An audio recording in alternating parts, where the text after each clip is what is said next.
Hmm. Oh, here we go.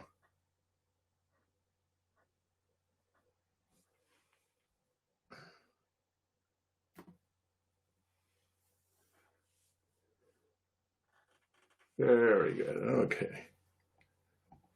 Okay. There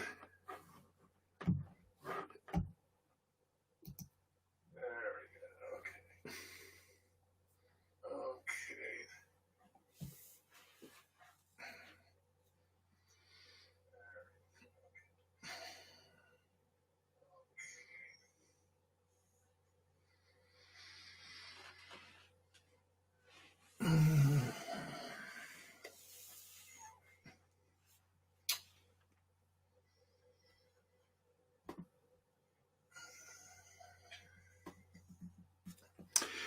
Okay. This is Jim Fetzer, the conspiracy guy, but welcoming you to the Fetz Presents, where I have in depth conversations with persons of special interest. My guest today, Carl Herman, is a nationally recognized history teacher, but his brilliance far exceeds that subject alone. He's also expert in economics, statistics, and a host of other issues.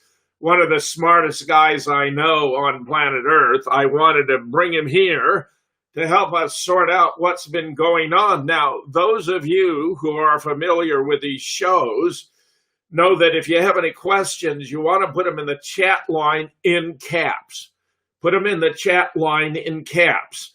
And then toward the end of the program, I'll take a look and see if we find questions there for Carl and me. Meanwhile, Carl, welcome to the Fetz Presents. Why don't you give us a little thumbnail sketch about Carl Herman and where you came from and how you wound up here, my friend? I've been a public teacher for 36 years now. I'm National Board Certified in Government Economics and History. I'm also credentialed in mathematics. I have degrees from Berkeley and Harvard. The key thing that I participated in that really gives me a launching place to have a voice is that for 18 years I helped grow the political Citizens Lobby Results, which started in California and Southern California.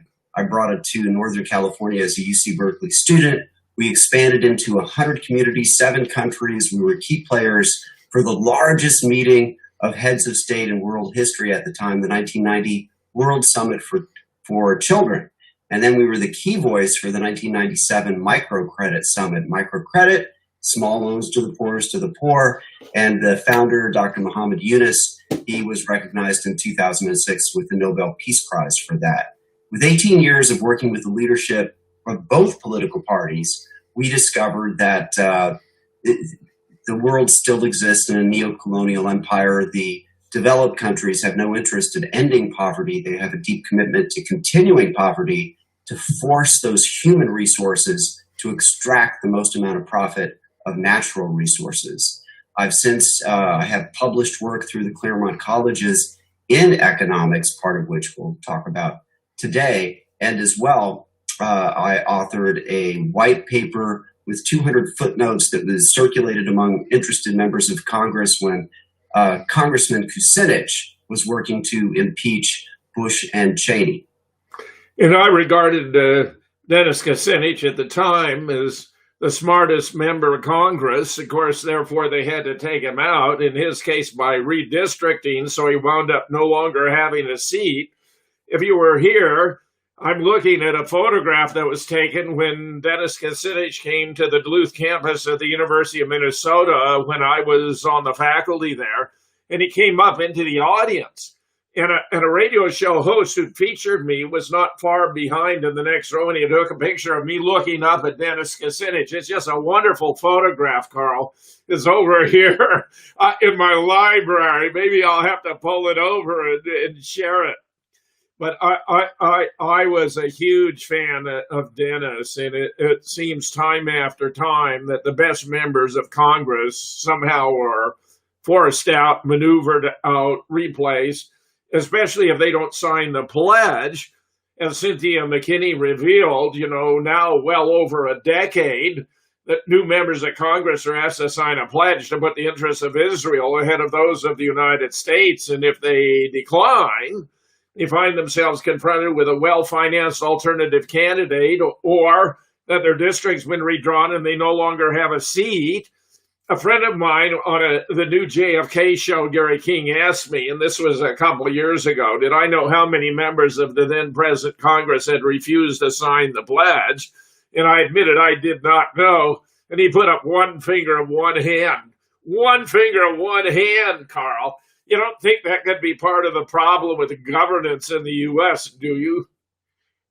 Yeah, and hence the enormity of the task, and that perhaps we should trust the plan, not necessarily the plan of Q, but the plan of an enormous, bigger than people's capacity to imagine, to take down the deep state, if in fact that is happening, and that the trust that we really need to exhibit and to put faith in is whatever design this is that we're in allows such a impressively robust evil that the work to take it down would be significant.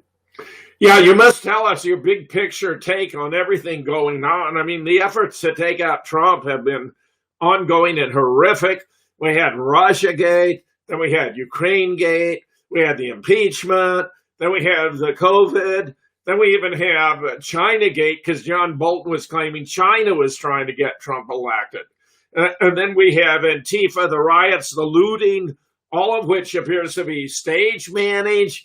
I mean, it's absolutely horrific. And nevertheless, this guy, Donald Trump, has stood tall. He gave what I regarded as a magnificent speech at Mount Rushmore on Friday. It was uplifting, it was unifying, it was inspiring. He introduced the idea of a statuary garden for American heroes. And yet the New York Times described it as dark and divisive, when it was precisely the opposite. I'm sorry to say the Times, which I believe remains our nation's newspaper of record, meaning that what you read in the New York Times is supposed to be our nation's official history, has wandered far off of the reservation of responsible journalism and turned into a propaganda rag. In fact, I have for years referred to it as the Langley newsletter, because the influence of the CIA is so vast upon everything it reports. Yeah, I got a story about the New York Times. So 30 years ago, when we were promoting the 1990 World Summit for Children, and this was something that we had worked on for a decade, really. And that was so much work, Jim, to put together a meeting for heads of state at the UN. And we had all of the data to end poverty is on the side that we should end poverty, including the director of the CIA issuing a memorandum that if you wanted to end global terrorism, the number one correlative statistic to tackle is to end poverty. The amount of the investment would be a total of about $100 billion over 10 years. So it's a drop in the bucket, and it reduces infant birth rates in every historical case. All the data is for ending poverty, and all the leaders, including Bush Sr., pre-agreed to back those. Of course, you know, they reneged on all promises, public and private, as did the Clintons when they campaigned for the presidency, and we met with them. But the New York Times, so leading up to the World Summit for Children, we could not get corporate media to even report on it. We couldn't get President Bush to accept his invitation. I had to personally issue a threat to him that we would unleash 200 newspapers in the U.S., their letters to the editor with the White House phone numbers, and just explain for the last month the President of the United States hasn't even responded to the invitation to save 1 million children's lives every month. So the New York Times wouldn't cover it. And finally they did on the last day of the summit. But they buried the story in the back of the paper, behind corrections, behind the comics, behind editorials. And obituaries, no doubt. Yeah. And all they did was they lied in the title, they lied in the article. They said, oh, you know, people are complaining about how much this meeting costs to put together and the traffic, you know, all this total bullshit report. And then, you know, they dropped it, the story, and never reported on it again. Unbelievable, Carl. You've been certainly doing your part to promote these efforts. I mean, look, 100 billion, as you say, is a drop in the bucket. That's pocket change. 100 billion a year, but still, yeah, 10 years, the total amount, $1 trillion. It can be, my position as a generalist really is that we have all the technical solutions for this planet to be a really nice place. And what you're describing and what we're seeing and the viewers are seeing is this flowering of the weed of evil to make it clear for apparently this final choice, this final exam. Well, Carl, I really want to get your take on the current state of the world, especially right here in the USA, with your historian's perspective. I'm very keen to have it. We did get a projection, by the way, from the one student who actually predicted that with 87% confidence that Donald Trump would beat Hillary Clinton, when the rest of the world was saying that she was so far out in the lead and the situation was so staggering that Trump voters might as well stay home. He has now offered a new assessment, namely that Trump has a 91% expectation of winning the 2020 election. And Carl, he bases this on cycles in American elections. It's very, very interesting, but the guy seems to really have his head screwed on straight, because that's certainly overwhelmingly closer to the facts of the matter, particularly when the Democrats appear to be going all out to destroy the U.S. economy. I mean, it's completely shocking. I learned yesterday, Carl, that Black Lives Matter is roughly a wholly owned subsidiary of the Democratic Party. That if you go to Black Lives Matter and seek to make a donation, it goes to Act Blue, which is a Democratic Party big fundraising site, and it's distributed to people like Beto O'Rourke or, you name it, Amy Klobuchar or Joe Biden or Elizabeth Warren, on and on and on. In other words, Black Lives Matter is a Democratic money laundering operation. Exactly. And also, I think, is intended to keep the black vote on the side of the Democratic Party, whereas I may or may not have already mentioned. In fact, a recent poll has shown as many as 40% of black likely voters are inclined to support Trump. And for all the good reasons, namely, as the economy was surging, it was actually having the effect of raising all boats. The lowest wage earners' wages were rising at the highest rate. This was true of both blacks and Latinos. And by Trump controlling migration at the border, they were able to sustain and improve their quality of life because they weren't losing their jobs to immigrants who are willing to take them for even lower wages and fewer benefits, which had been the case on and on and on again, where the Democrats had been so enthusiastic about immigration because they were allowing those people to vote, and they were voting Democratic, just that Jerry Brown back in 2014 passed a motor voter law in California that when you obtain your driver's license, you were automatically registered to vote, which sounds terrific until you learn that in California, illegal immigrants were allowed to obtain driver's license and thereby allowed to vote. I mean, it was part of the scandal. And now, as you're undoubtedly aware, there's this effort to create a compact among the states that they're going to cast their electors for the party that wins the popular vote. They're trying to, use California to run up the tally and get to such a massive number of votes that no Republican could have a reasonable prospect. And the fact that it undermines the Constitution. I mean, Carl, I think those who promote this idea of the popular vote, all apparently motivated because they felt Hillary deserved to be president, when I can guarantee you 100%, and anyone who has watched my Pizzagate presentation will understand, she's a moral monstrosity. She's a monster. She's a repulsive person. I don't think she even deserves to be qualified as a human being. She is inhumane. And, the idea that she should have been the Democratic candidate for president of the United States is mind-boggling when you look into her history and the sordid activities in which she, Huma Abedin, and their allies and cohorts in the pedogate arena have been involved and complicit. It is a disgrace. So the Electoral College has the effect of forcing candidates to give attention to all the states, rather than, if it were merely a matter of popular vote, just focusing on the largest states. I mean, after all, if it were just popular vote, all the campaigning would go on in New York, in California, in Texas, in Florida, Illinois. Your assessment, I surmise, would be similar to mine, that the founding fathers knew what they were doing. And the idea of these very shallow political figures who are trying to grasp after power should sabotage the Constitution not because they know better. Actually, they clearly do not know better. Their interest simply doesn't lie with the nation, with a country, or with a constitution, but with political power.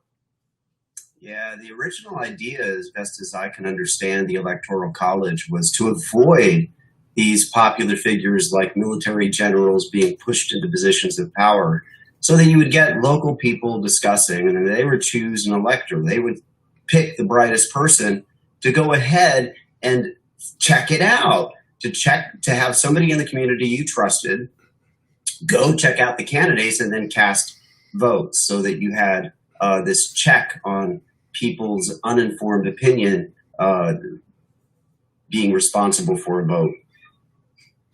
Carl, I want you to elaborate on whatever threads you think are most important. What should the American people understand about the situation we're in today? From your perspective as a student of history, economics, mathematics, you're a very qualified guy to be making these assessments, unlike, say, most of the talking heads on the tube who have scripts and who really, frankly, more frequently assert claims that are clearly, demonstrably false rather than close approximations even to truth.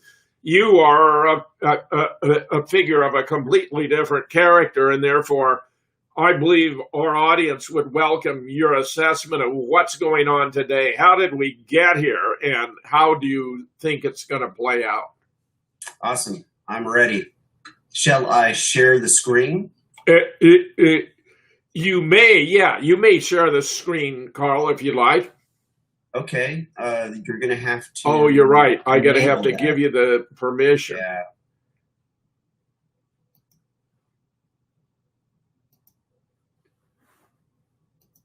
Go right ahead, my friend. All right. Desktop 1 allows Zoom. Open system preferences, security, and privacy. All right. No, I think you just hit share screen and you're okay. Yeah, I got to be able to record the company. It's going to. It's later. Allow the apps flow to record the contents of your screen. Carl, you can't just do a screen share direct on Zoom? Let's see.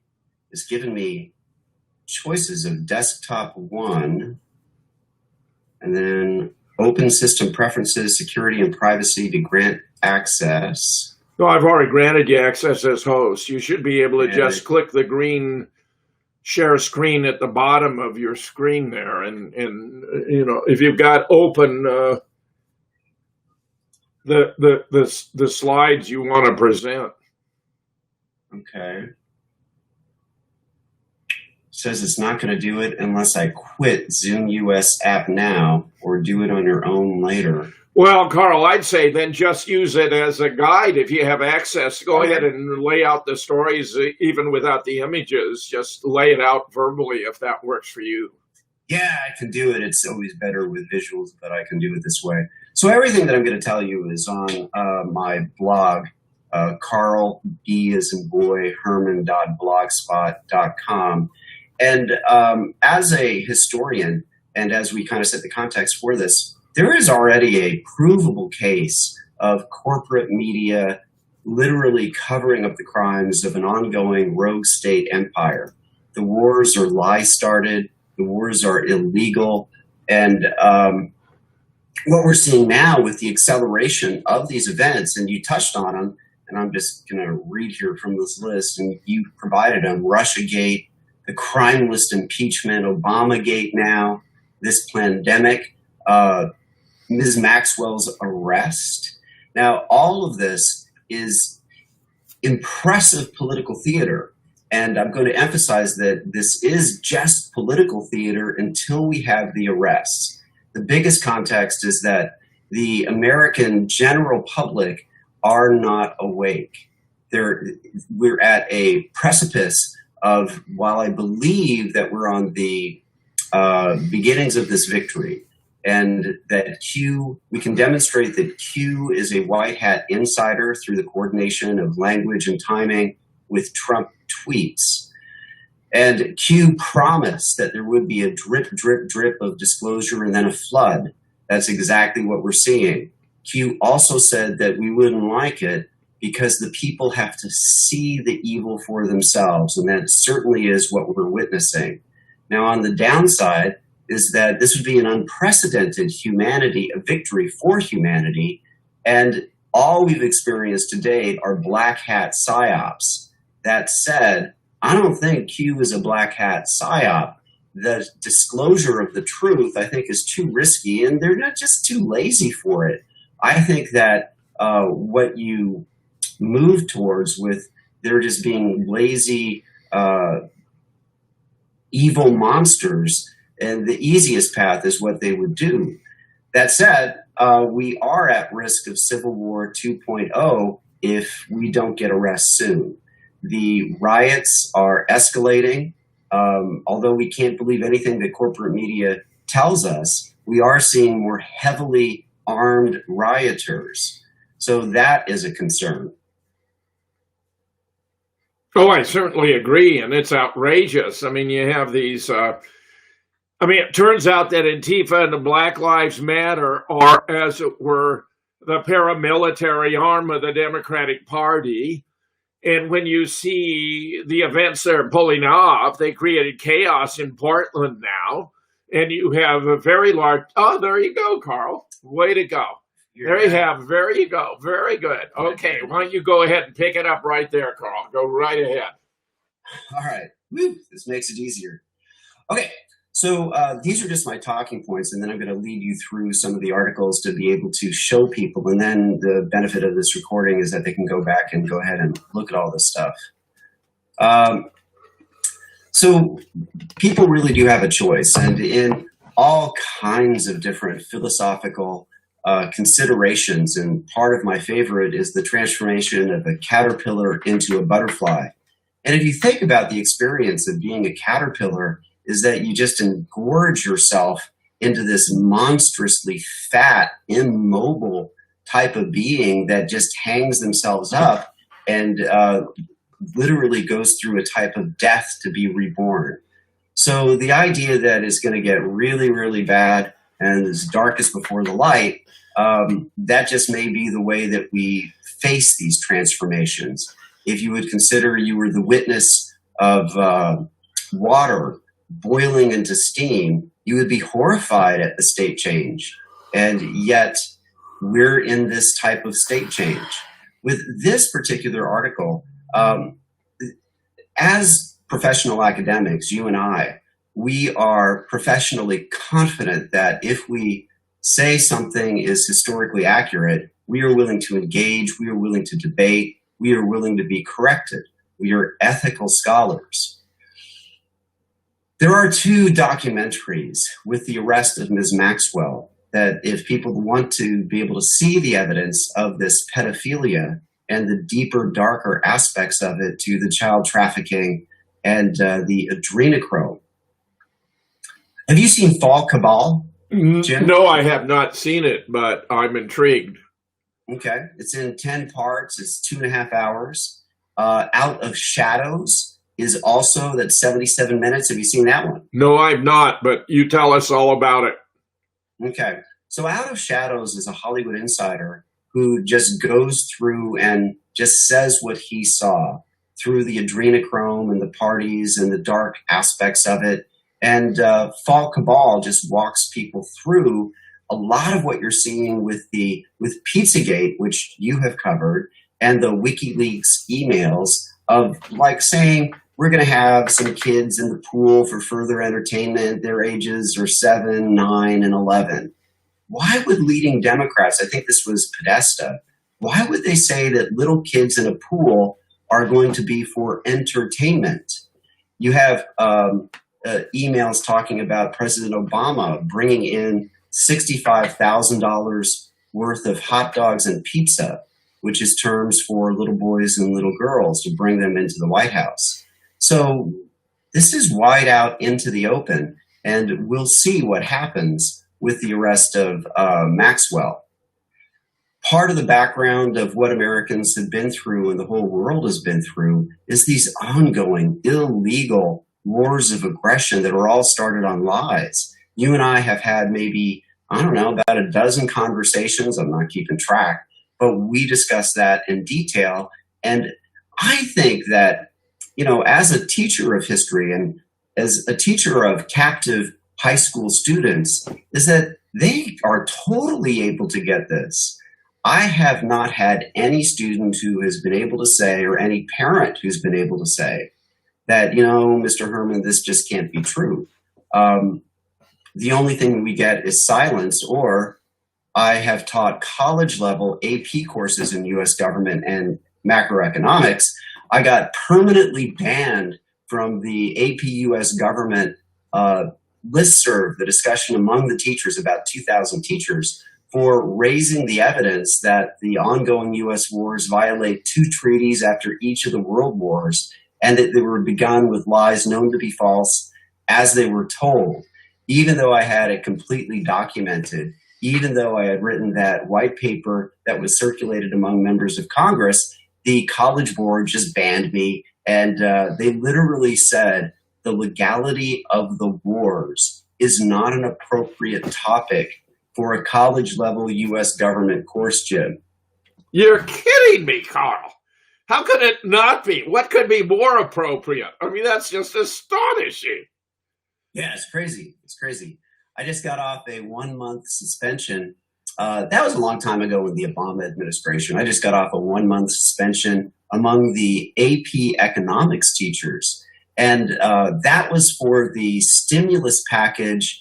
And a fellow AP teacher had asked an open question. I said, hey, how are we going to pay for this? And really all I do, because I can't post directly because I get openly attacked, but he asked. And I answered. I said, hey, the Federal Reserve has just been nationalized. Here's the documentation of it. And the Fed is just going to create debt-free money, which, by the way, could pay the national debt off completely. And that got me banned for a month. It's crazy.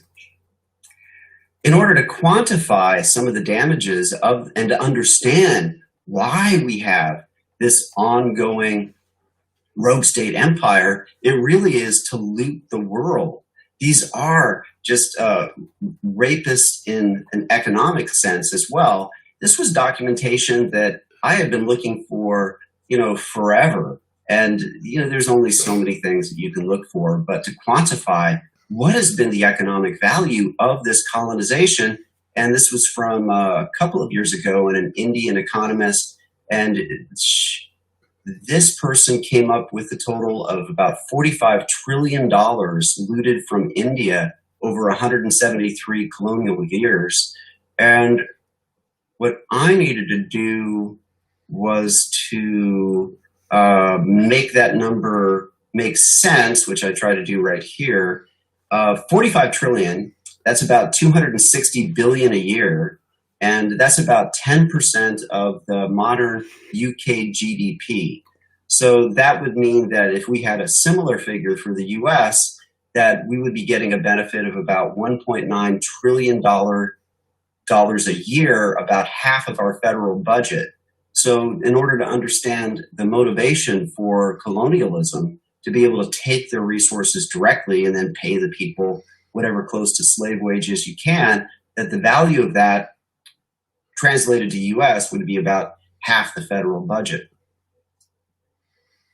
One of the key ongoing things that is available as an absolute immediate solution is two economic reforms. And we've talked about this too.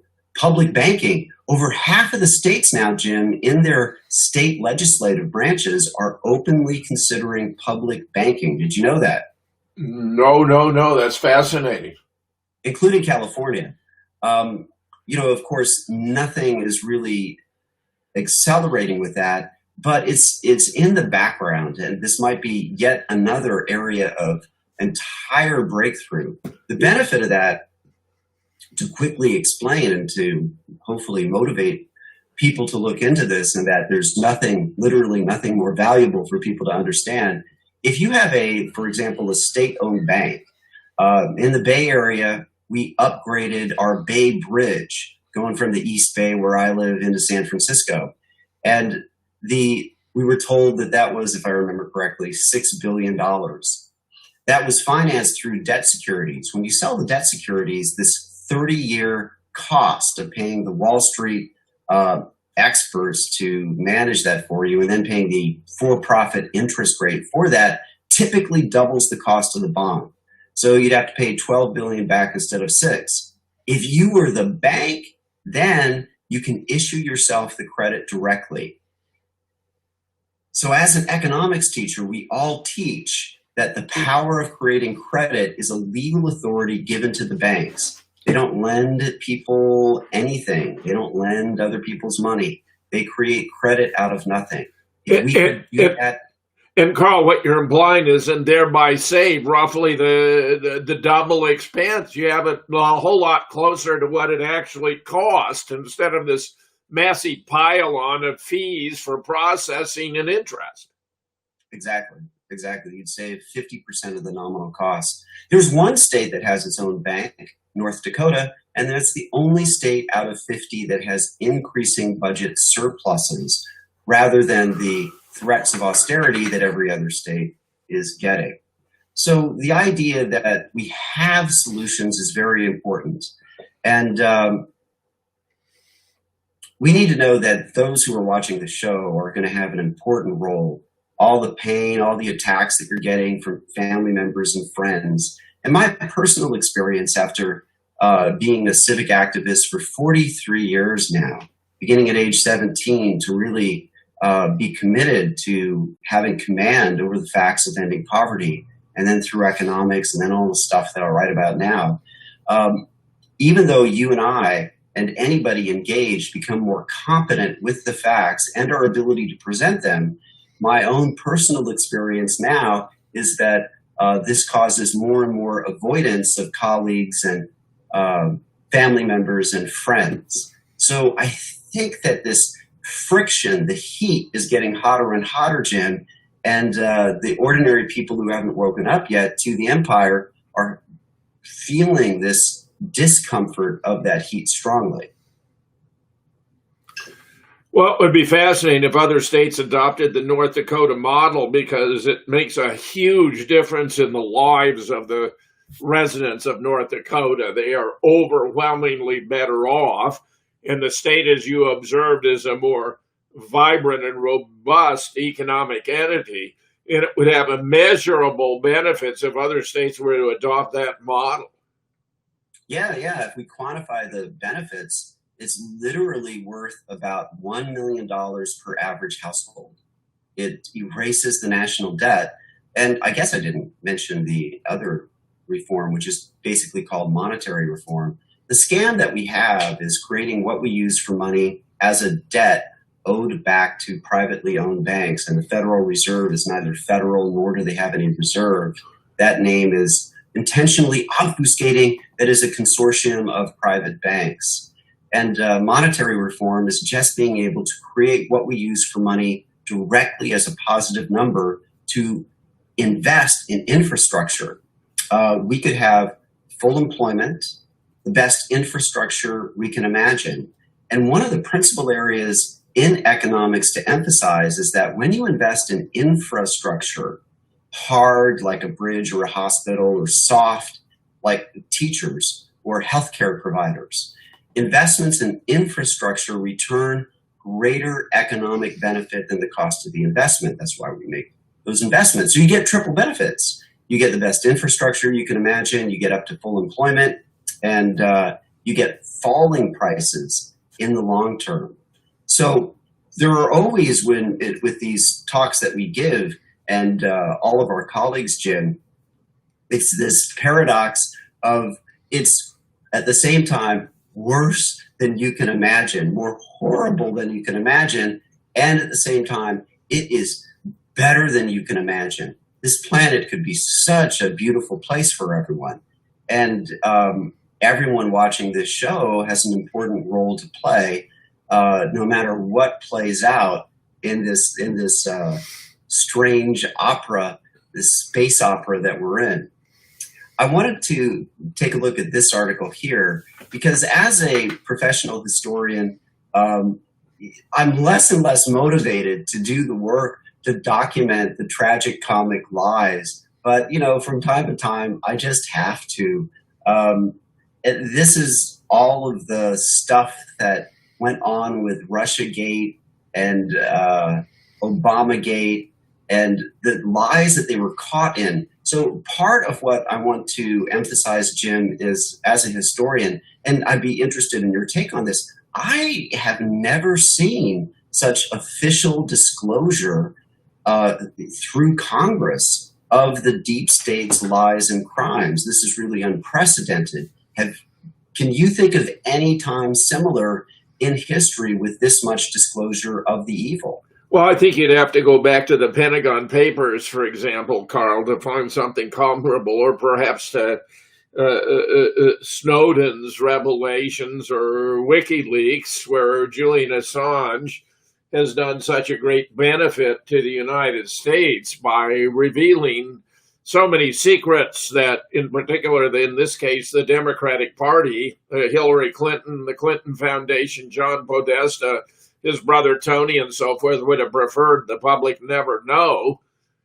But it all occurred in that case because of the sexting complaint against Anthony Weiner, the Democratic congressman from New York, who was then the husband of Huma Abedin, when they took possession of his laptop to verify secure evidence of his having sent photographs of his private parts unsolicited to young girls and so forth. They discovered a veritable archive of activities that were so sordid and disgusting that it caused grown men to cry.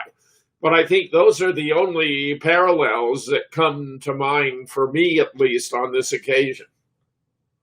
Yeah, part of the great news and to take heart in is that there are, about 100 hammers that, if the white hats exist, they have overwhelming ability to put the deep state down. And that Q has said, enjoy the show, is kind of a horror show, and it's a taste I have yet to acquire to enjoy it. But it is quite an impressive show, Jim.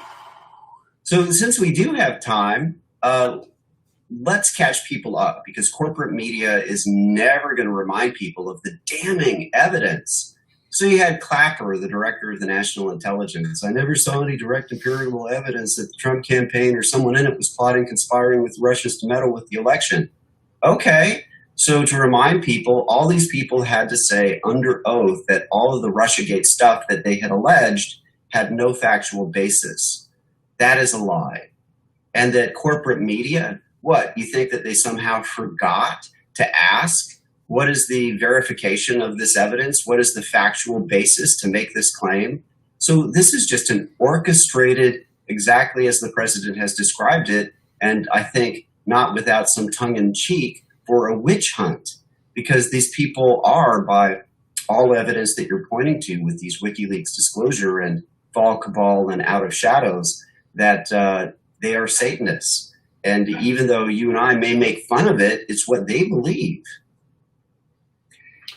Oh, it's no laughing matter, Carl. It's so deadly serious. I mean, they are sexually abusing, torturing, and murdering children in abundance. It's just horrific and difficult, I think, for most normal Americans to wrap their minds around it. That's part of the resistance to looking at it seriously, is that it is so despicable and repulsive in character. Yeah, I haven't wanted to do it. I can't even recall the number of missing children in the U.S. every year. Oh, it's a large number, and sad to say, a lot of them are being targeted by these pedophiles. And there's also an incredible number of people who just go missing in national parks, and what that is about. And this human trafficking is ridiculous. So anyway, we do have this amazing breakthrough of people able to be able to recognize how deeply they've been played and how deep the evil is. This goes back to the attempt to impeach the president. I mean, this was for a non-crime, and the witnesses were reporting hearsay. You did have Jonathan Turley, who, thank God, stood up and reported as a professional lawyer who has argued in front of the Supreme Court. And Professor Turley used to have the top legal rated blog to be able to say that this is ridiculous, that this is an attempted impeachment over a non-crime.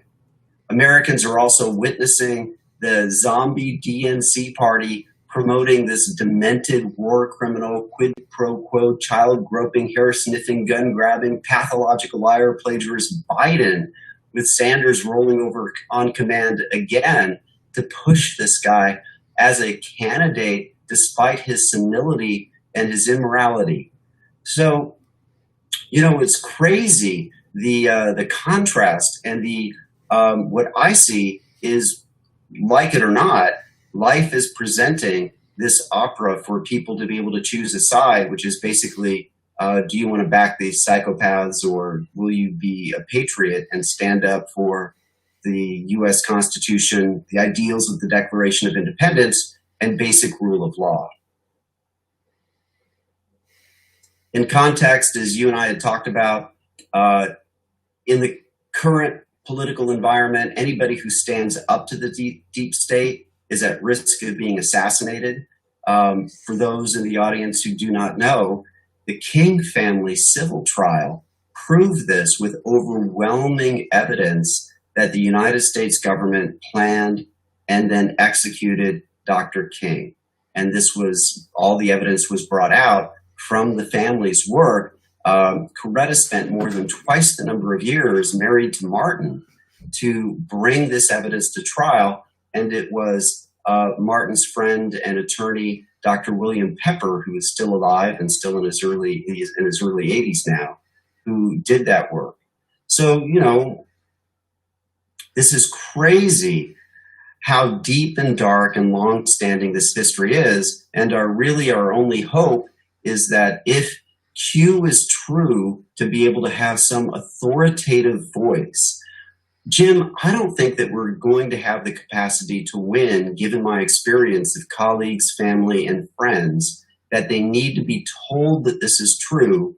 Otherwise, they're going to continue to dance around it and defend their own torturers in a Stockholm syndrome. What do you see for that? Well, the problem is, of course, that the CIA began infiltrating the media back in the 1950s, so that by 1975, William Colby, then its director, testified to Congress that the agency owned everyone of any significance in the media, and it's only become much worse ever since, Carl. I mean, the founding fathers never imagined that what they referred to as the Fourth Estate could be corrupted rather than play the role of scrutinizing government actions and officials in order to keep them honest and provide an accurate accounting as to what's going on. I mean, it's reached the point where I think Will Rogers observed that you're better off not reading the paper at all than reading and believing, because then at least your head is not full of claims that are false. I think that's more true today than ever before in history. Yeah, yeah. And you being one of the principal leaders to be able to research and to point out the lies and the crime and the assassination of President Kennedy and his brother. The evil of these people go on to. Have you seen the interview with John Lord, a retired fire captain? No, tell us about it, Carl. That sounds fascinating. All right. Well, the Northern California fires that PG&E admitted criminal liability to is that John Lord, along with another retired fire captain, they say that they never saw anything like it, and they were there when it happened. And their interview presents evidence that the chemtrails dried out the plants and the trees, and then these are microwave bursts. And the evidence for the microwaves is the trees burning from the inside out, the straight lines that where you see the fire damage. So there is, if people don't take a stand, they are going to continue to be tortured, abused, killed, and culled. So it really is a life or death choice that people are facing. This is a very important test for people to be paying attention to. Well, what I found so astonishing about those fires is that you'd have a house completely destroyed, reduced to ashes in every element, but it would be surrounded by evergreen that weren't even singed. I mean, it was just astounding.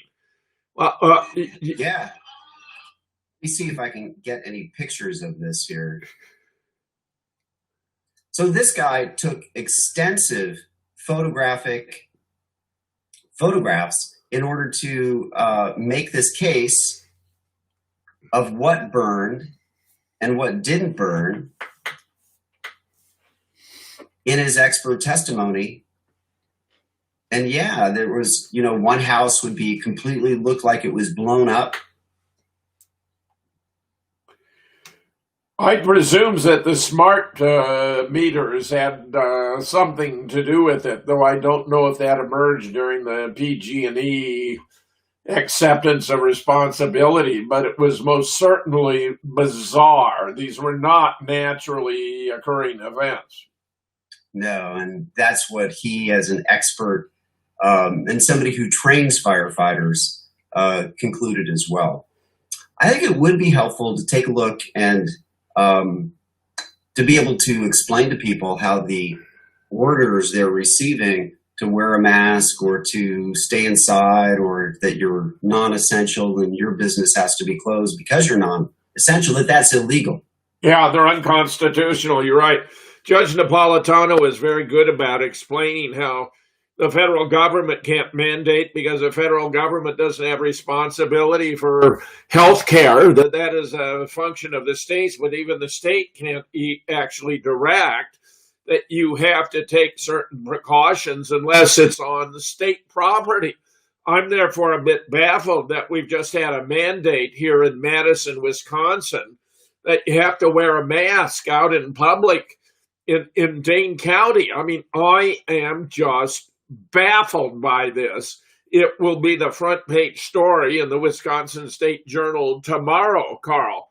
But I'm 100% convinced that there's no constitutional or legal authority for these measures, and yet they're being adopted by many states, which are being plagued by the increase in the coronavirus cases, not understanding the fallacy of ambiguity involved there, because while they're getting more positive tests for having the coronavirus, that doesn't mean the individuals who have the virus or have any symptoms or are sick, and where the actual number of deaths has been dropping dramatically.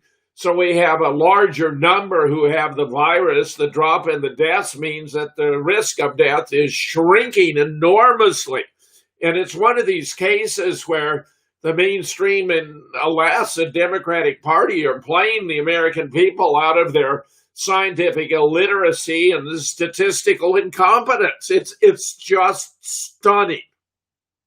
Yeah, and even when they're promoting these cases of coronavirus, and the actual test explicitly says that, well, this might also mean that you just had the flu sometime in your life and that you're testing positive from a previous bout of the flu.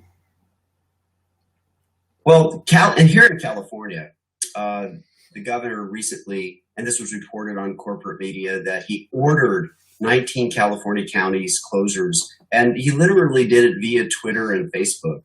And then corporate media went ahead and reported this. So here's Newsom wearing a mask for the cameras. Yeah, and what is the legal justification for his making those orders, issuing those directives, Carl? Here you have governors have zero authority for non-emergency orders. Yes, tell us. Okay, so in California code, the governor is empowered to declare an emergency, but really this is in the case of local authority is inadequate to cope with the emergency. So this makes sense, and this is exactly what we were told at the beginning, that whole thing of flatten the curve so that our hospitals aren't overrun. So people were willing to go ahead and give the governor the benefit of the doubt. So the state of emergency means that it's extreme peril for the safety of persons and property and an epidemic. And the governor said, all right, so I'm saying that under that authority, I'm making this proclamation of a state of emergency. And then they issued from the California Department of Public Health these guidance and guidelines, which gives it away. And this recent one, they use the word mandate. And a mandate means they're just handing it over. So the California Department of Public Health, here's their paper, and it just says guidance. So they're guiding you. Okay. So which makes it non-obligatory. You don't actually have to follow it. It's like they're giving advice. Exactly. And one of the key people who have been helping with this is Peggy Hall. And I got to give her some credit. So let me look at this first thing that I did so I can properly acknowledge her. Here it is. The Healthy American. And this is Peggy Hall. And she is somebody who works at UC Irvine. She was somebody who trained teachers there, I believe. And she walks people through this. So it's guidance. They have no authority to do this. But they're wreaking great damage on the local establishments. I mean, businesses are being shut down, and many of them will not be able to survive. Yeah. Well, I think that if I had to bet what's happening is that Q is true and that they're dragging this out in order to show the American public the evil of our opponents. And our opponents know that they're done and they're at the mercy of the white hats who are going to go ahead and arrest them. And they're just doing what they do. One of the key statistics was the CDC admitting that the total number of deaths from COVID only was just 7% of the deaths. COVID-19 was the only cause mentioned. And then for all other deaths, there's on average 2.5 additional comorbidities, causes of death. Yeah, they're mapping this on top of the normal mortality rate so that it's a very tiny percentage of additional deaths that are being caused by COVID, but they're calling them all COVID deaths, which is why you get these staggering numbers of increases in cases and so forth. It's a gross manipulation of the statistics. Yeah, and this is providing exactly what the response that you would hope would happen, is that more and more health professionals, nurses and doctors are speaking out and saying that they reject this, that they recognize these lies as authorities in the health community. This is, here's Peggy Hall.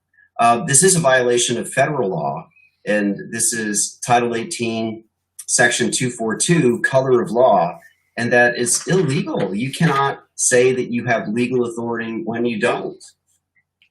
But until we get some leadership and some arrests of these perpetrators, I don't think the American public are going to wake up on their own.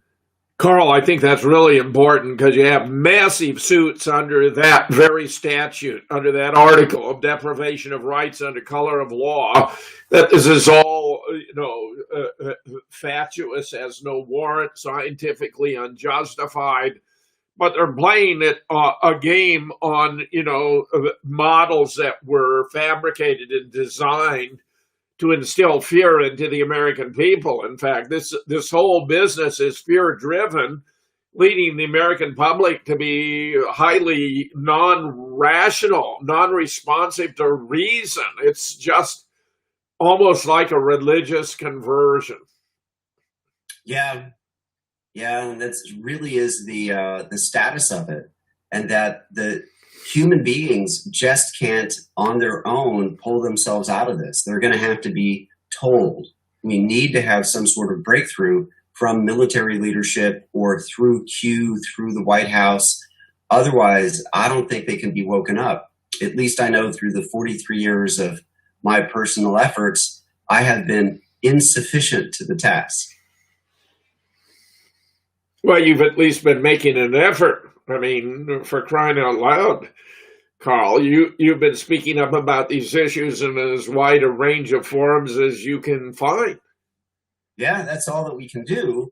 And, as a math teacher, I am encouraged by what Buckminster Fuller also encouraged himself through in these inventions before their time, is that in an exponential growth curve, you have a lot of work with really almost no visible progress for a long time until you get to this state change breakthrough where everything pretty much happens all at once. And if you consider historical, yes, go ahead. No, I was just going to say this looks pretty damn interesting with Amazing Polly explaining how 4 legal elements of torture are present in state and local governments' official restrictions for or safety. To wit, involve at least 2 persons, torturer or a victim. The victim is under physical control of the torturer, social distancing, mandated masking, police power, penal system. 2, the infliction of acute pain and suffering, including mental, psychological pain and suffering, economic fear and death propaganda, social isolation. 3, there's implicit in the torture that the torturer wants the victim to submit. The torturer wants to break the victim to destroy his humanity and will. Governors and counties' illegal orders, largest economic attack in U.S. history with tremendous pain to force submission to orders and to receive stimulus. 4, the torture is a systematic activity with a rational purpose. For we the people to remain we the sheeple as neo-slave race, globalism, New World Order, accepting DNC pushing demented war criminal Biden on the Democrats. Go back up. I'd like to see a little bit of Amazing Polly, if you could show. I've not actually seen her before, though I've heard a lot about her. Yeah, same thing. I had never listened to her. But here we go. In this video, I want to ask the audience a question. It's a serious question. And I'll go through the evidence of why I'm asking it in a minute. The question is this. Does the handling of this virus amount to torture? On the face of it, it might seem like a ridiculous question, and I can already hear the objections to it. But I'm going to take you through evidence from an Amnesty International report from 1975 where they took a deep look at torture, what constitutes it, what it does to people, and what methods actual torturers have used in this thing called no-touch torture. It's psychological torture. It's mental torture. And by the end of this, I hope that you will see that the question doesn't have an easy answer. In fact, I think you will come to the conclusion that yes, indeed, the responses to this coronavirus in many regions of the world do in fact amount to torture. I'm going to also talk about why they would want to do this very briefly at the end. And after I'm finished presenting this material, I'm also going to include responses from the general public to a question that I put out to them, which was, what do you feel you have been forced to do during this pandemic that you would otherwise not do? All right, let's not waste any more time. Let's begin by looking at excerpts from this 1975 Amnesty International report on torture. I want to take you to page 34. And by the way, what she's talking about are typical legal elements of torture. So I want to ensure people that this is not somehow bizarre. This is typical, these four elements that she walks through. Oh, I love this. I'm very glad we're getting this included here. Carl, please continue. 4 elements of torture. They say that at least 2 persons must be involved, the torturer and a victim or victims, and that the victim is under the physical control of the torturer. They move to the second element, which is the basic one of the infliction of acute pain and suffering. They specify in this paragraph that definitions that would limit torture to physical assaults on the body exclude mental and psychological torture, which undeniably causes acute pain and suffering. So they say those 2 elements must be incorporated in any definition. The third element of torture identified in the Amnesty International report on torture says that the intention of the torturer must be to make the victim submit, to break his will, and destroy his humanity. And finally, they say torture implies a systematic activity with a rational purpose. It says the unwitting and thus accidental infliction of pain is not torture. Torture is the deliberate infliction of pain, and it cannot occur without the specific intent of the torturer. Inherent in this element of purpose are the goals or motives for employing torture, and while torture can be used for a variety of purposes, it is most generally used to obtain confessions or information, for punishment, and for the intimidation of the victim in third persons. The first 2 motives relate directly to the victim, while the purpose of intimidation, in wide use today as a political weapon, is intended to be a deterrent to others as well as the victim.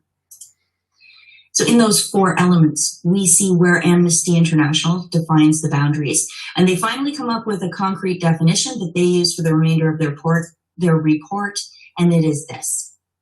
The definition of torture adopted here is torture is the systematic and deliberate infliction of acute pain in any form by one person on another or on a third person in order to accomplish the purpose of the former against the will of the latter. TLDR, they want to force people to do something. Amnesty International describes a little bit about how this mechanism works when they talk about torture as a stress. In physical torture, of course, one of the big things that they do is they bind people into very uncomfortable body positions. And we've seen this over and over. And that is body stress, that's physical stress. But torture can be a mental stress too.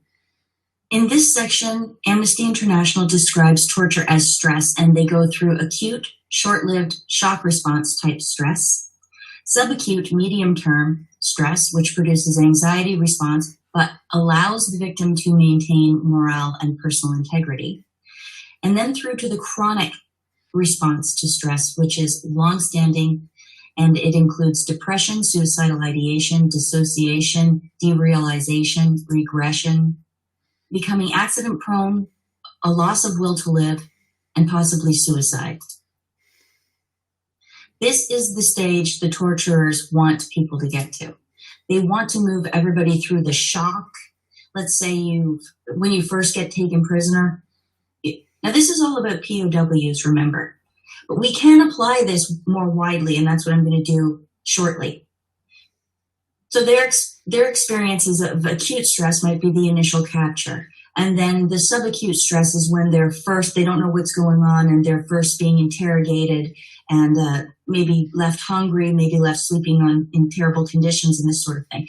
But in that condition, the soldier still believes in the mission. He still believes that he can get out of there. He still believes he can cope with the torture that they're putting him through. And then if it goes on long enough, they move to this chronic stress phase, which, as you see, results in more devastating results. And this can all be done without ever touching the prisoner. An interesting side note here before we move on to more specifics in this general area of torture.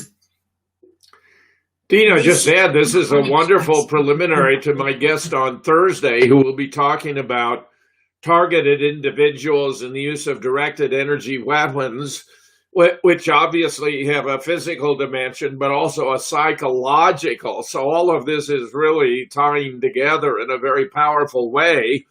And I think that they actually consulted social psychologists in planning all these attacks on the American way of life. I mean, I have no doubt at this point whatsoever that what we're confronting here is a manifestation of cultural Marxism in an attempt to destroy the identity of the United States. One element of which, of course, is the destruction of icons, of statues that are reflective of our history, of our accomplishments, of our struggles, of where we have been, in an effort basically to obliterate the past so they can, out of chaos, create a new order, a socialistic or communistic authoritarian system. Honest to God, Carl, in all my life, I would never have imagined the United States would reach this point in my lifetime, or that of any other, for that matter. Flowering of evil. She does go on and you know. Well, I'm on your timeline. If you think it would be valuable, let's watch a little more Amazing Polly. I'm happy with that. Oh, yeah. I'll just give her the punchline is that that what she says in her analysis, they lose their response, is that they want regression. They want to keep pummeling us and torturing us until we live up and regress back to this childlike state and to be dictated to. The destructions of the statues, all of this is about obliterating factual reality and then just to accept being dictated to, being herded. Let's go on. Well, responses and desires. But they also say giving up could take other forms. In their study of soldiers who were POWs for a longer period of time, they say men became susceptible to illnesses like bronchopneumonia, asthma, bronchitis, coronary disease, TB, and cancer. Look how many of those, though, are bronchial. And what would a bronchial stress response look like today in the paradigm they've created? They would make you a suspect of having COVID, wouldn't they? Would they say bronchial pneumonia, asthma, and bronchitis? So you're super stressed. You develop bronchial symptoms and you go to the doctor and they're going to lump you in with the COVID people, thereby increasing your stress and putting you into their system more deeply. Nobody wants to be involved in this contact tracing thing or be forced to be intubated or be separated from their loved ones. Nobody wants that. So it's an evil genius of this type of torture that I say we're under right now, that our stress responses themselves are used against us. Amnesty International goes on to describe how people are manipulated and how they resist. And they say it is the transition from the subacute to the chronic stress response that the torturer seeks to orchestrate, initially by systematically weakening the subject. This forms part of the classic pattern of manipulation described by the post-Korean War research of a guy called Biderman. Biderman was instrumental in debunking the myth that Chinese had used mysterious or magical means to brainwash the Allied prisoners of war. He found out that they just used this psychological manipulation technique, which is now called DDD, dependency, debility, and dread. The coercive technique for psychological torture, induced dependency, debility, and dread. So let's look at that. Now, keep in mind, they're looking at this from an interrogator point of view. So they say questioners here, but you can replace it with coercers or torturers. First part, debility, physical weakness. For centuries, questioners have employed various methods of inducing physical. Let me just jump in here. Sure. So this has been the greatest economic attack in American history, for people to be told that they're non-essential and to lose their businesses, to lose their livelihood, and to be in fear and this dread, to be dependent upon the government and in dread of becoming homeless through this whole thing.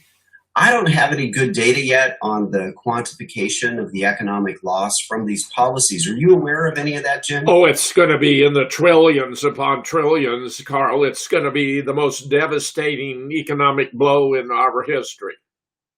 Yeah, I'd love to get my hands on some of that data.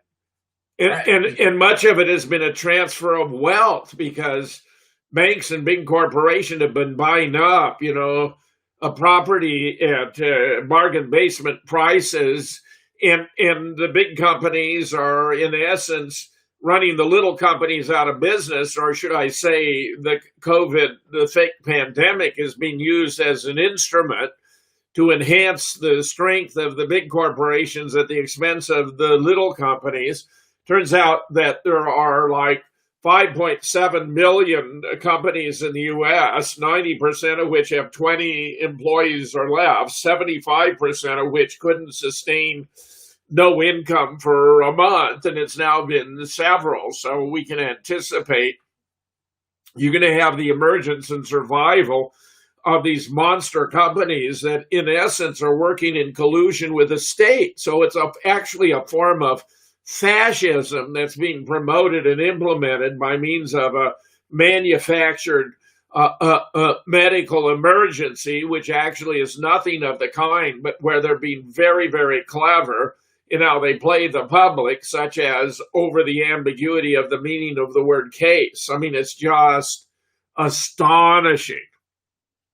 Yeah, we're being treated like peons, and that is the name of the game, is to reduce our independence and create exactly this DDD, this dependency, to debilitate us economically, physically, telling us we can't go to the beach, we shouldn't stay outside, and for you to have to wear a mask all the time. And it's crazy. So we continue. It's insulting beyond belief, and I greatly appreciate this discussion of torture, because it's forcing you to be subservient to dictates you would prefer not to follow, and with threats. I mean, I think this is very, very important that all of us should understand. Yes. Prolonged constraint, prolonged exertion, extremes of heat, cold, or moisture, and deprivation of sleep. The assumption is that lowering the subject's physiological resistance will lower his psychological capacity. They say here, however, there's been no scientific investigation of this assumption. That is absolutely not true. They go on. Many psychologists consider the threat of inducing debility to be more effective than debility itself. Prolonged constraint or exertion, sustained deprivation of food or sleep often become patterns to which the subject adjusts, and then he becomes apathetic, withdrawing into himself in search of escape from the discomfort or tension. In this case, debility would be counterproductive. And what they mean there, of course, is that if you're trying to get your victim to take some action or answer some question, rendering him incapacitated is counterproductive to your particular mission. So it really depends on what your mission is, whether or not debility would work for you. Another coercive technique is to manipulate the subject's environment to disrupt patterns, not to create them, such as arranging meals and sleep should be granted irregularly, in more than abundance, or in less than adequacy. No discernible time pattern. This is done to disorient the subject and destroy his capacity to resist. As you're listening, I hope you're reflecting this on our current situation. Nobody can deny that that is what's happened with lockdown, with mask wearing, with social distancing. Once stability is achieved, they can induce a dependency back onto the torturer.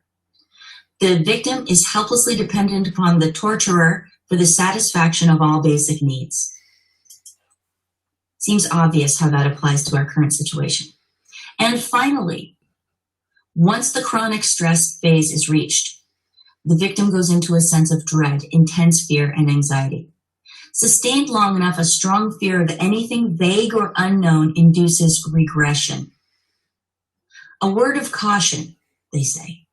If the debility, dependency, dread state is unduly prolonged, the subject may sink into a defensive apathy from which it is hard to arouse him. If you are a torturer in search of answers and information from your subject, you don't want him to regress totally into basically, go into the fetal position and just give up on life, because you need things from him.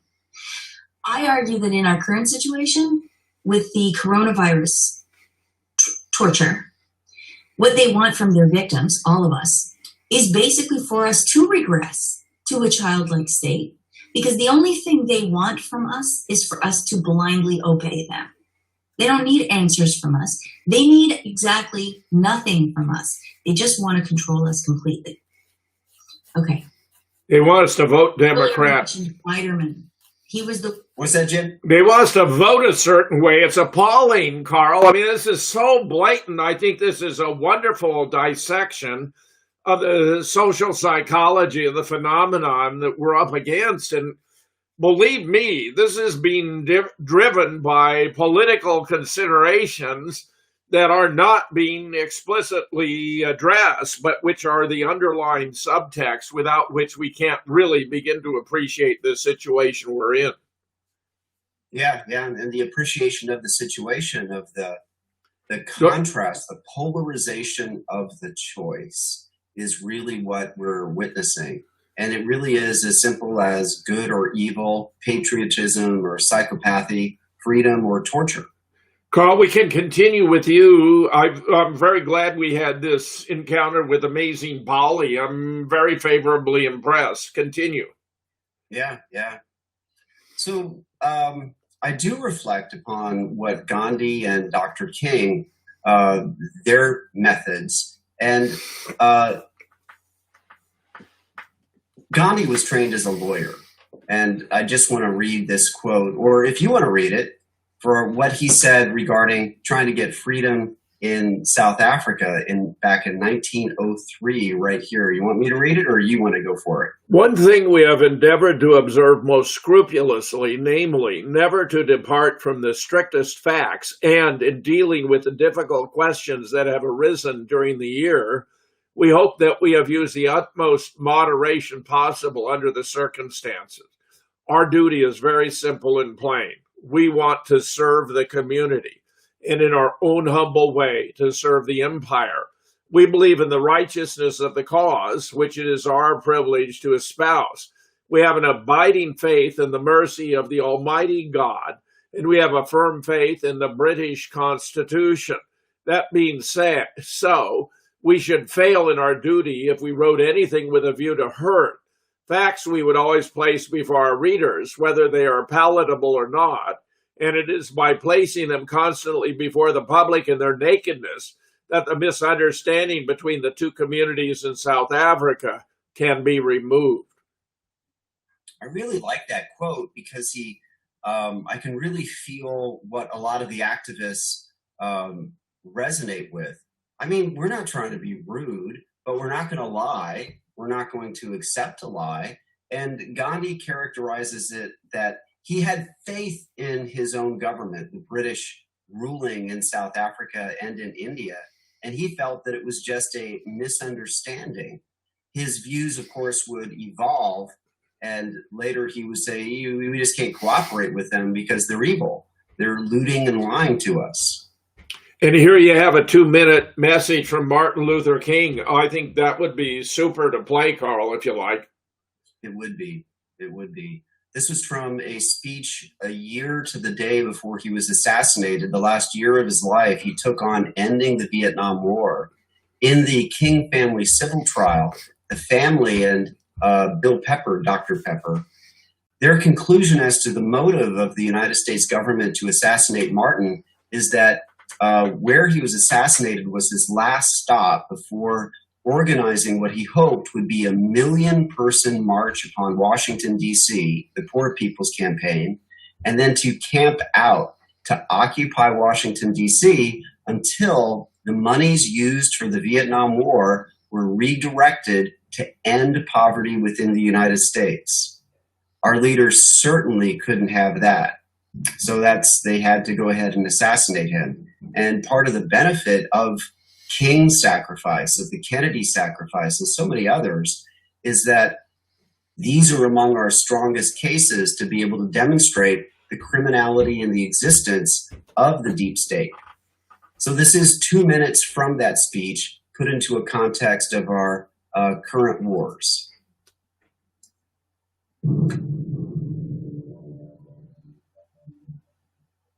Time comes when silence is betrayal. That time has come for us, even when pressed by the demands of inner truth.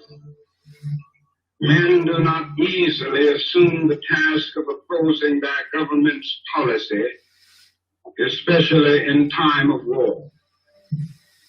And I knew that I could never again raise my voice against the violence of the oppressed in the ghettos without having first spoken clearly to the greatest purveyor of violence in the world today, my own government.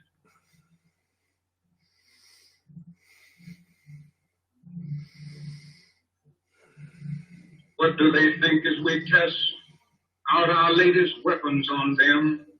Just as the Germans tested out new medicine and new tortures in the concentration camps of Europe. Now that is little left to build on save bitterness. We are met by deep but understandable mistrust.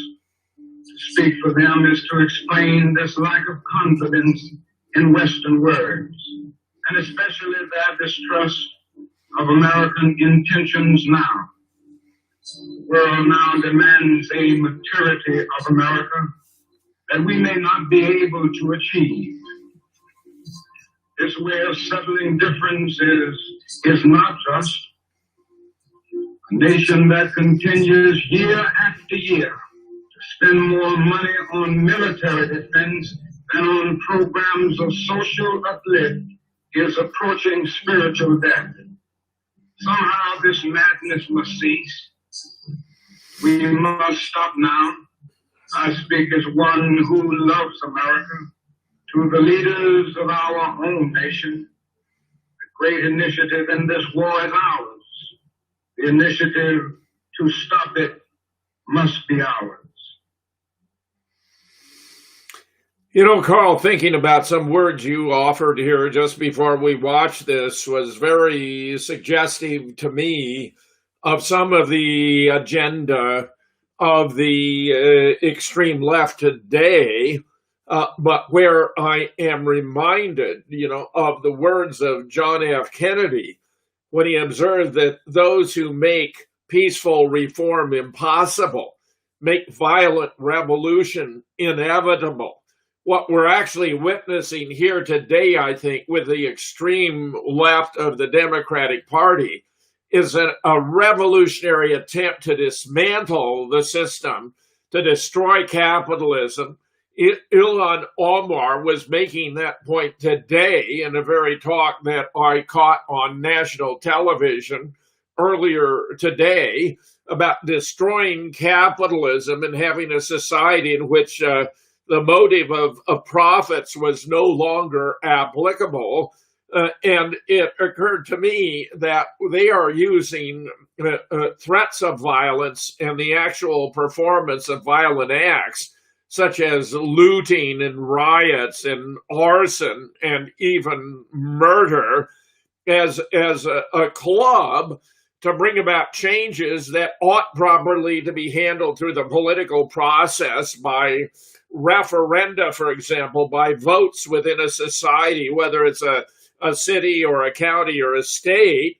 I mean, the emplacement of statues, for example, and monuments went through an arduous process, a democratic process. They were financed typically by taxpayers, but also often by other parties.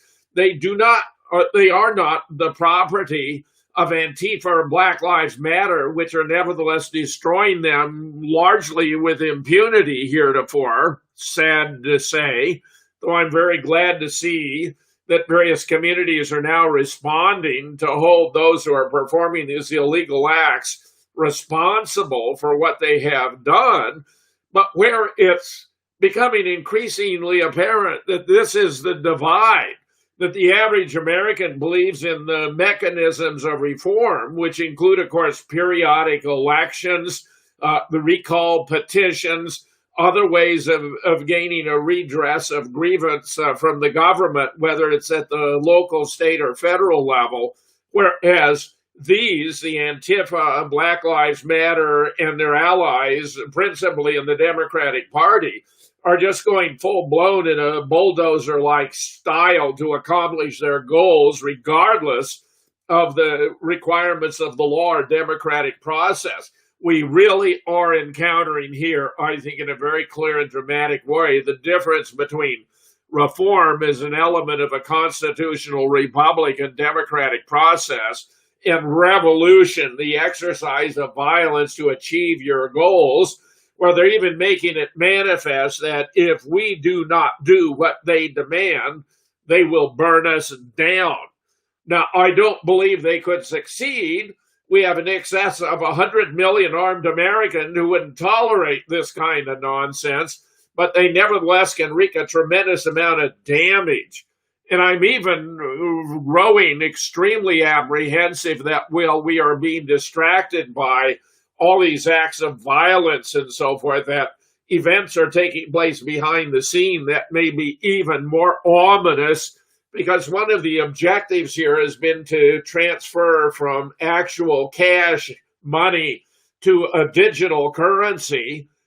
Stu Webb, with whom I do intermittent reports, where he's a well-known federal whistleblower, informed me earlier today that he had been to two dollar stores and that both of them had a sign at the cash register saying they no longer had any coins, that they couldn't give any change, reporting that the Federal Reserve had instructed them to put up these signs and that they've been notified that paper money is no longer going to be available even later this month, Carl. And everything will be done digitally. This is a banker's wet dream, of course, because doing everything digitally, they can keep track of every action we ever perform, whether it's buy a candy bar, a shotgun, go to a movie, but more ominously, they can cut us off.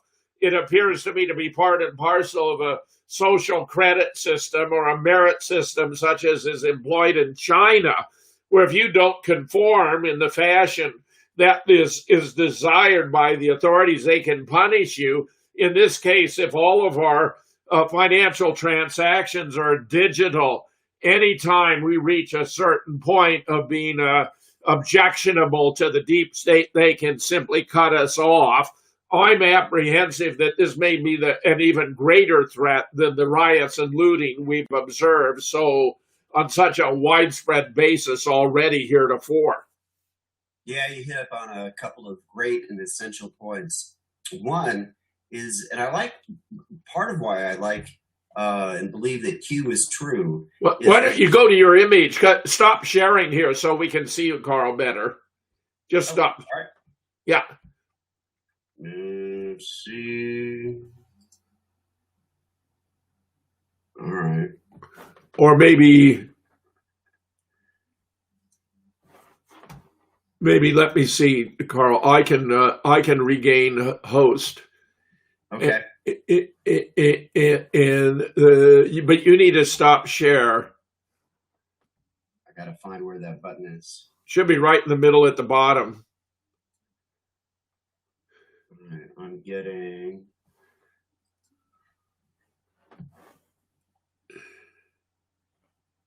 Sorry about that. Let me. That's all right. That's all right. Let me see. Exit full screen. I want to get us there. Yes. Carl continues. Yeah. Good. Yeah. Oh, stop share. I got it. Okay. Good. That's where I wanted us to be. Yeah. Go ahead, Carl. Pick up where you're talking. I was, this digital currency, social merit system, mechanisms of control. I mean, I'm just flabbergasted that this should be happening so fast. I have no doubt what Stu Webb is reporting is true. Coming from dollar stores, how appropriate, because they deal in sales that are very modest in amount, and that they're being cut off by the Federal Reserve from having access to coins. That's just stunning, and in my opinion, highly ominous. Yeah. Well, in the rhetoric of Black Lives Matter and Antifa, and part of what Q has been hammering on is this idea of psychological projection. So what they're going to say is they say that they're reacting in response to the violence of that staged death of George Floyd that you guys have picked apart on the Real Deal report, which I highly recommend to all of our listeners that I watch and share daily. So they say that, violence, and we need to demonstrate against that to stop it, when they enact exactly what they say that they are against. They are the ones who are violent. They say that they want to end capitalism because somehow it amasses enormous profit. Well, they're the ones amassing the enormous profits in the tens of trillions of dollars. And it's important that people understand the end game that we're talking about is no less than exactly what this torture program is about, is our dependency and our status as subjects, not as free and independent people, but as a human resource to maximize our utility to want to be masters, and that people have a choice. And whatever life has in plan for this whole scenario, whatever there is for God, whatever there is for this being a program, is that this robust evil is playing out in front of us for us to be able to see. And the polarization of the difference is, I keep getting as shocked as you are, was like, how much longer can this go on? Well, apparently it's going to be going on longer because people have yet to clearly make a choice. In your observation, Jim, with family and friends and colleagues, it seems to me that what I observe is most of them are just becoming more defensive and less willing to engage in these conversations. That's my subjective opinion of what I'm seeing. What are you seeing? Oh, I think you're completely right, Carl. It's, and I think the more I pondered, it's more got to do with the overwhelming mass of propaganda. You're getting in the newspapers, you're getting in magazines, you're getting from all the channels, you're getting from most of the cable channels. Fox is the only real exception. Tucker Carlson is extremely good. Laura Ingraham is very good. Sean Hannity is pretty good. The advantage with Sean is he intermittently has the president on, and you actually get to hear his thoughts directly from the president himself. Now, my respect for Donald Trump has simply grown enormously. No president in the history of this nation has ever been besieged with so many diverse efforts to take him out from so many directions with such overwhelming force. And if he can navigate us through this morass, if we can survive it intact, to thrive and flourish once again, then although it's been conjectured only in a hypothetical fashion, this guy really would deserve to join George Washington, Thomas Jefferson, Abraham Lincoln, and Teddy Roosevelt on Mount Rushmore. I mean, obviously purely hypothetical, but it's to make the point that he will have achieved a monumental feat in navigating through these treacherous shoals where, frankly, I mean, they're pulling out all the stops. And I think there are a whole mass of reasons why they're doing this. In many cases, it's really to save their own posteriors. You know, as Hillary said after she had this town hall with Matt Lauer, and she was asked one question she hadn't known in advance about her emails, and she blew up.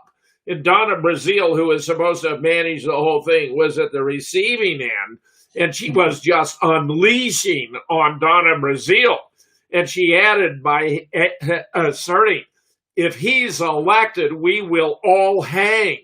And she meant that literally, that this was a man who was coming in who was uncontaminated by past experience in government, that he wasn't under their control, that they didn't have the goods on him, they couldn't manage him, that he actually would want to perform something he would refer to as drain the swamp. And Carl, it's got to happen. It's got to happen now. We've been very patient waiting for this to occur. You've made many references to Q. I've been mildly skeptical, but I would like to believe there are many reasons to think that what Q has been telling us could very well be true, but we need to see the results. We need those indictments. We need to see these terrible players who are vicious and corrupt as they come, who have committed grotesque criminal acts, be locked up. When they were talking about Hillary and on cheers at Trump rallies, lock her up. There was good reason for that, which anyone who has watched my presentation on Pizzagate knows very well, more than they would like to know, because as I've pointed out, you know, this is very disturbing stuff. I wish I never had to report it. But the fact of the matter is Trump has been right again and again and again. It's just astonishing how often he has been pilloried and lampooned in the press when, in fact, he was correct. He was right about Obama not being born in the U.S., wasn't eligible to be president of the United States. He was right about Ted Cruz's father, Rafael, being on the fringe of the JFK assassination.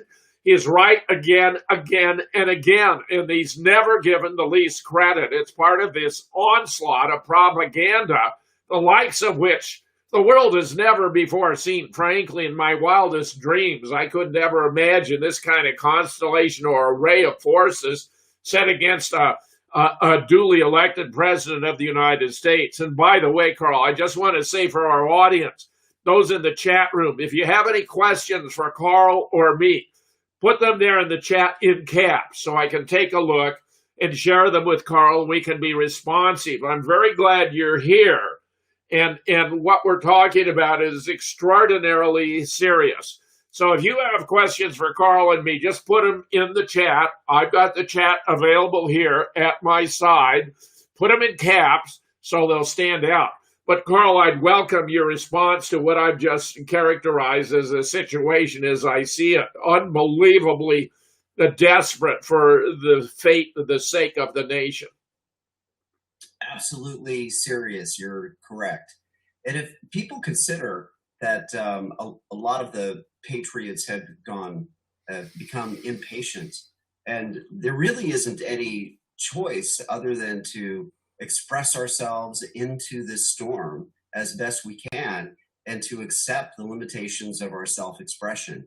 If you think of the enormity of the task, if you really wanted to take on the deep state, given the existence of the CIA control, the capacity to assassinate President Kennedy, Bobby Kennedy, Martin Luther King, and hundreds of others around the world, the total domination of corporate media and public education, and our own anecdotal experience of attempting to communicate to friends and family and having the exact opposite effect, that the more we speak, the less that we are considered to be rational with this. It's a huge undertaking, and it might just be exactly what Q has promised, that this evil must be shown. Now, there is a chance, of course, that this is just another psyop, and that if I put on my black hat and think about how Q could be a black hat psyop, it might just be that they're just telling us the truth to get enough patriots and then to spark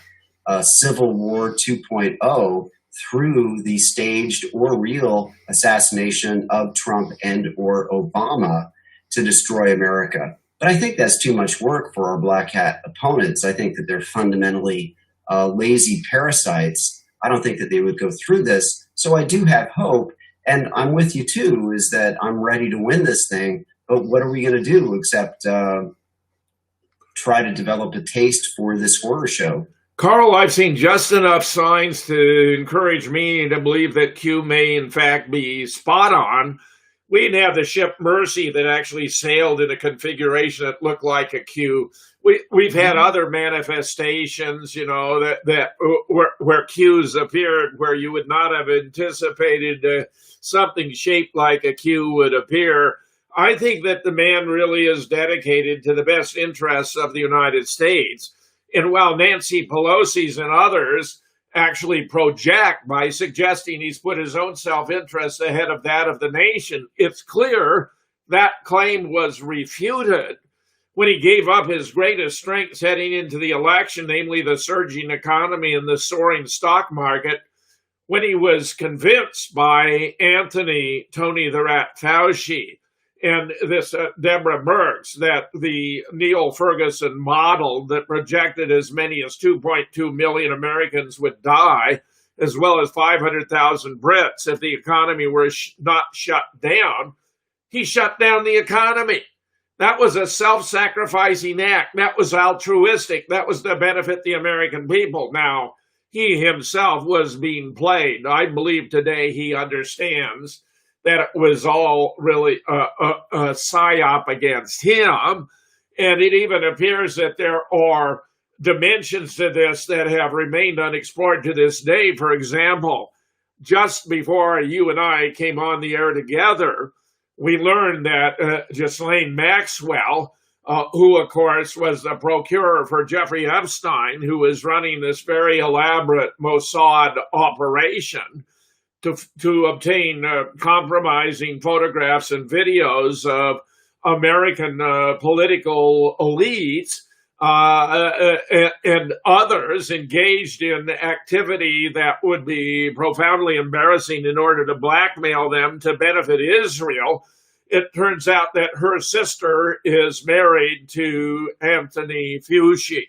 So it turns out to be a very small world, Carl. And disturbingly, there are many indications that Israel really not only is not, but never was the friend and ally of the United States. In fact, if you go back to around 2000, Bibi Netanyahu said in Hebrew that we are going to destroy the United States. We're going to suck it dry, and then we're going to dismantle it, which is what we do with nations that we hate, in spite of the fact that the United States has been overwhelmingly generous to Israel, where Donald Trump has made any number of moves that I personally deplored, but were clearly beneficial to the political prospects of Israel, not only declaring Jerusalem to be its capital, which was a matter that had to be settled by an international agreement with the Palestinians, that the Golan Heights, where we have a vast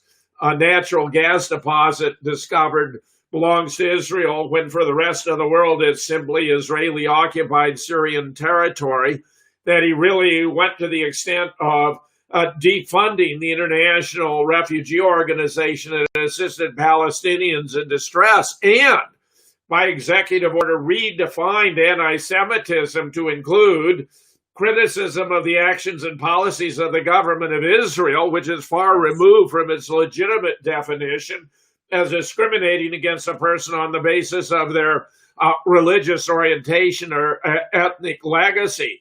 All those counts I have seriously faulted Donald Trump. On the other hand, I say there is no one in the position to salvage the nation and its future prospect than this man. And if the Democrats think they can convince the country by destroying the economy that it should be held against Trump, the outcome is going to be precisely the opposite. because the American people will perceive that in this time of the necessity to rebuild our economy, there's no man in the world better qualified than the man who brought us the greatest powerful economic engine in the history of the world and the most soaring stock market, Donald Trump. We need you. Your time is now. We do need leadership to step up. That's true. And to quote Dr. King from that speech is that it does require a maturity of Americans. They're going to have to discern the difference between good and evil. And one of the aspects of Q as well is talking about that this is biblical. And the whole idea of knowing the difference between good and evil raises a whole cosmic question that also may be an evolutionary part of this design and a grand test. But the American people are certainly seeing on stage an unprecedented show. And perhaps allowing Fauci to take the stage in order and keeping him on stage instead of bringing in real experts to refute this ridiculous show of the pandemic and the masks and the lockdown. He's kept Fauci on stage.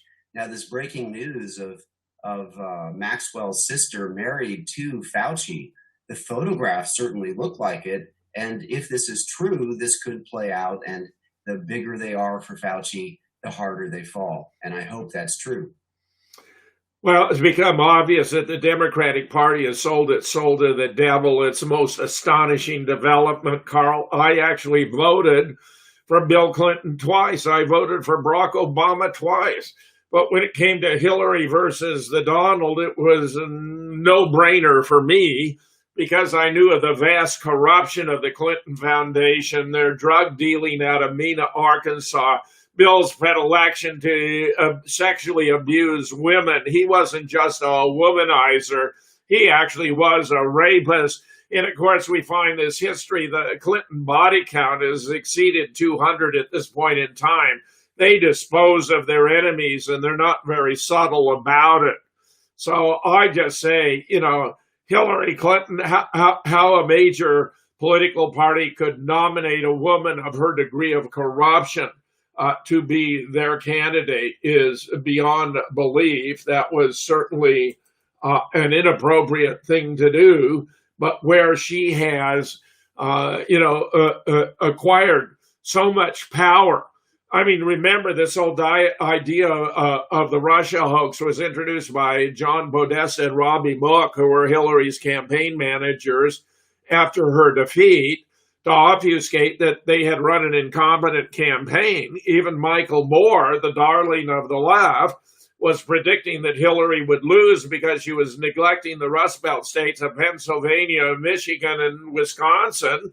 Throw in Ohio too if you want, which is exactly how it played out, where they wanted to obfuscate Hillary's own entanglements with Russia, where she's sold off 20% of the U.S. uranium reserve to Russia for a $145 million donation to the Clinton Foundation, which incidentally required the approval of then President Barack Obama, and where they sought to distract attention from the Pizzagate revelations that were being published by Julian Assange, which included that revelation that he'd spent $65,000 of American taxpayer money to fly hot dogs and pizza from Chicago to the White House for a private party.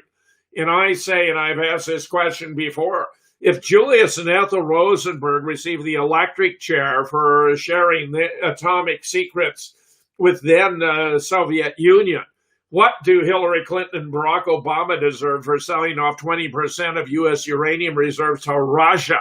This is a staggering crime, a major form of treason, Carl, and the American people have yet to put 2 + 2 together, which, by the way, apologists for Antifa and Black Lives Matter tell us 2 + 2 = 4 is just a white man's indulgence, and so it could be otherwise. I mean, this is just incredible, the lengths to which they're going here, Carl. It is mind-boggling. And it gives me hope in Q, because a whole predication of that is that, as I think that the easiest inroad and that the most logical response of opposition would be the U.S. military, who are the men and women who are chewed up in these wars, and having a military coup planned, and then instead taking the option to recruit Trump. And then it might be that Trump was offered a deal that he couldn't refuse. That, if I had to bet, I don't think that Trump is clean. He's got to be dirty with sex and money. And it might be that he was offered a deal. Look, you do what we tell you and work with the white hats, lead this great victory, and we'll overlook this. Well, let me just say a couple of things. When Trump was first told about the phony Russian dossier, which the DNC and Hillary Clinton paid to have manufactured by Christopher Steele, he said it was absurd. He said, among other things, I'm germophobic. He wouldn't hire prostitutes to pee on a bed. He's germophobic. I believe he's germophobic. He was a wealthy guy. He was a playboy. He was dating the most beautiful women. He had them swooning. He didn't have any necessity to resort to any, prostitutes or hookers or any nonsense like that. I believe he discovered what was going on. Jeffrey Epstein visited him and had photographs of them taken together, but was Epstein visiting Trump rather than Trump visiting Epstein? I think it was just one more part of his very elaborate political relations. I actually do not think that Trump was complicit in the kinds of acts that have been so devastating here, involving these underage girls and so forth, and sexual abuse and even satanic rituals. I do not believe that is true of Donald Trump. And I do believe that he was horrified to discover what in fact was going on, in that therefore Hillary was petrified at the prospect. They didn't have the goods on Trump. If they could have controlled Trump, Carl, they wouldn't have worried about it. It's because they can't control Trump, because he's led basically a decent life. And by the way, the guy is anything but a racist. I mean, he was very successful dealing with people of all races as a builder and contractor in New York City. He also appeared to be a 9/11 truther. He was interviewed, virtually the day after the event by a local New York station, and explained how the same builders who had erected the Twin Towers, built the World Trade Center, were now working for him, that there was no way that planes could have caused those buildings to collapse, and that something else had to be involved. He even used the word bombs.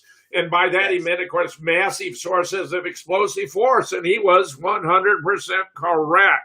So I'm still holding out, perhaps during the second term, that he may go forward there. He did release quite a lot of JFK documentation, not all, but the very fact that he was held up from releasing it all, which was clearly his disposition on grounds of national security, of course, raises the obvious complaint, to wit, if the official story of the assassination of 3 lucky shots by a disgruntled former Marine were true, there is no national security aspect to the case. So any withholding of evidence about the JFK case in its investigation on grounds of national security implicates the government in the crime where it played a key role. Now, one of the commentators here in the chat room denies that that Gaswell's sister was married to Fauci, but the source I have substantiates it and looks to be authentic, but I'm certainly willing to come back to review the issue. I don't want to tell our chat room member that he's necessarily wrong, because we know that all of these findings are tentative and fallible and subject to revision with the acquisition of additional evidence. As I emphasized when I explained the nature of scientific reasoning, we're doing our best to piece these things together. It would not surprise me. And then you have, as another member of the chat room observes, this niece of Trump, this Mary Trump, publishing, a book. I think the chat has it right. This is a desperate final attempt to nail Trump. I mean, I think it looks faintly ridiculous. The American people have been lied to so many times about this guy, this president. I don't think they're easily going to be swayed, and I most certainly do not believe any of these latest efforts are going to make the least difference to his prospect for re-election, which I believe is going to be massive. They're going to try the mail-in ballots because that way they can flood the system. It's a clear effort to contaminate the process and give them a ghost of a chance. They're going to call on Google, which can provide them with at least 16 million votes they wouldn't otherwise have, as Robert Epstein, who was the editor of Psychology Today, testified to Congress now about 2 years ago in relation to the election, where they're sending out selective vote reminders to parties that they already knew were going to vote Democratic. And this happened indeed. Joe Biden, after 32 years in politics and 3 presidential campaigns, had not won a single primary or a single caucus until South Carolina. You got Jim Clyburn coming out and endorsing him, and then Google does its thing, and all of a sudden he has a huge victory. He wasn't going to beat Bernie Sanders, or at least if he did, by only a small margin. But then he got these overwhelming victories. Well, it has nothing to do with Joe Biden. It has to do with manipulating the vote behind the scenes, at which Google has excelled. And we have to have a complete reconstruction of the social media, Carl. They have to be brought into rein. The idea they were exempt from liability was because they were going to perform the function of being a neutral platform on the order of a library, where they took responsibility for the contents of none of the books, but made them equally available to everyone, where we had a golden age of about 15 years, where all of our videos and blogs could survive and thrive, and you'd have access. You used to go on for any subject. You just find tons of stuff on both sides of the issue, and as much critical of the government as supportive today. That is no longer true. The media has compromised itself, and the forms of censorship are simply limitless, it would appear. Carl, I can't thank you enough for coming on. You're certainly welcome to take a few last opportunities here to say some words of summing up your views, and I'm just so pleased to have you here. Well, it's great talking to you, Jim. I do consider you as one of the refounders of America and a leading scholar to be able to provide benefit for those in the future wanting to know what happened. To close, I am quite hopeful that Q is true. My personal experience working with the leaderships of both political parties over 18 years is what we saw in the 2016 election of Hillary being so sloppy and arrogant and not running a campaign at all, but just figuring to steal the election the same way that the election process had been stolen. And then running Biden as your candidate. These people are sloppy. And I think that they're self-destructing. And as we've talked about, I hope it's sooner rather than later. That's not in our control. The only thing that we do control are our thoughts, our words, and actions. And we'll do our best, buddy, and keep going to work for the outcome of freedom and truth and breakthroughs for the American people and the world. I got to say, Carl, as a final parting words, if you're not able to defend yourself, you are not going to be able to count on the police. Look how the Democrats are actually trying to get rid of the buffer between criminals and the people. That's despicable in and of itself. I recommend everyone, if you don't already know how to shoot, learn. Go to the effort, find a firearm that suits you, that you feel comfortable with, that has enough stopping power to do you some good in an emergency situation. Because today, if you call the police, call 911, it can take them on the average 20 minutes to respond to an emergency. In the meanwhile, in the first 5 or 6, the mayhem occurs, which may include your daughter being raped, your wife being murdered, you being mugged. If you can't defend yourself, don't count on others. We're reaching a state where every one of us have to be able to defend ourselves. And I think when the crunch comes down, you're going to find there are well over 100 million armed Americans who aren't going to let this country go down without a fight. And if Black Lives Matter thinks they can parade a group of armed thugs around and make a big impression, well, they are, but it may not come out the way they would like. I'm telling you, sometimes you might get more than you want. So if you wish for a physical military violent confrontation with in excess of 100 million armed Americans. If you go far enough, you may just get it, but it may not come out the way you'd like. I want to thank everyone for being here. I want to thank Carl Herman, especially for being my featured guest tonight. I admire him greatly, and I'm very happy to have had this opportunity to meet with him, to share with him his thoughts tonight. I am ending the meeting now with everyone, but I'm so pleased you were here, and I just say thanks. And we'll be back on Thursday, where I will have an expert on targeted individuals. This is a wonderful person who has led the legal fight against the use of directed energy weapons to harass and torment human beings around the globe. You won't want to miss it. I'll see you